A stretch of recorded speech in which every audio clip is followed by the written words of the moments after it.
በኢትዮጵያ የተረጂዎች ቁጥር ከ27 ሚሊዮን ወደ 3 ሚሊዮን ወርዷል ሲሉ ጠቅላይ ሚኒስትር ዶክተር አብይ አህመድ ተናግረዋል። የጠቅላይ ሚኒስትሩ ንግግር ከአሁናዊ እውነታ ጋር የተቃረነ ሐሰተኛ መረጃ ነው በማለት በርካቶች የጠቅላይ ሚኒስትሩን ሐሳብ በመቃወም ላይ ይገኛሉ።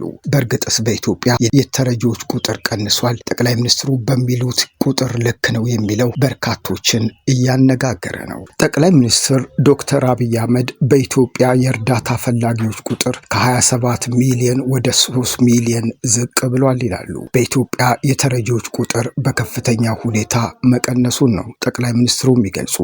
የሀገሪቱን የማህበራዊ ልማት ጉዞ የገመገመውና የማህበራዊ ልማት እምርታ ለሀገር ግንባታ በሚል መሪ ቃል የተካሄደው ውይይት መድረክ በኢትዮጵያ የድህነት ቅነሳ ስራ ላይ አዳዲስ መረጃዎች የቀረቡበት ነበር። በመድረኩ ላይ ንግግር ያደረጉት ጠቅላይ ሚኒስትር ዶክተር አብይ አህመድ ሀገሪቱ ድህነትን ለማጥፋት በምታደርገው ጥረት ተጨባጭ ውጤቶች እየተመዘገቡ መሆኑን ይገልጻሉ። ጠቅላይ ሚኒስትሩ እንደገለጹት ከሆነ ባለፉት ጥቂት ዓመታት ውስጥ በኢትዮጵያ እርዳታ ፈላጊ የነበሩ ዜጎች ቁጥር ከ27 ሚሊዮን ወደ 3 ሚሊዮን ዝቅ ብሏል ይላሉ። ታዲያ ይህን ቁጥር በርካቶች እንዴት በማለትም በመጠየቅ ላይ ናቸው። ይህ የቁጥር ለውጥ ሀገሪቱ በምግብ ራሷን ለመቻልና በልማት ዘርፍ እያከናወነች ያለችው ስራ ፍሬ እያፈራ መሆኑን እንደሚያሳይ በመድረኩም ተመላክቷል። በውይይቱ ላይ የታደሙ የተለያዩ የህብረተሰብ ክፍሎችም የቀረበው ሪፖርትና የለውጥ ጉዞን በአድናቆት ተቀብለውታል። የማህበራዊ ልማት ስራዎች ተጠናክረው መቀጠላቸው ድህነትን በዘላቂነት ለማጥፋት ለሚደረገው ጥረት ትልቅ መሰረት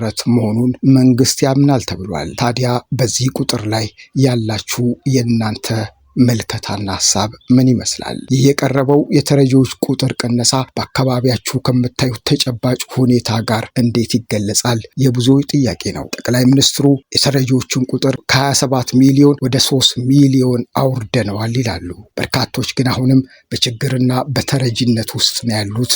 ይህስ እንዴት ታየ?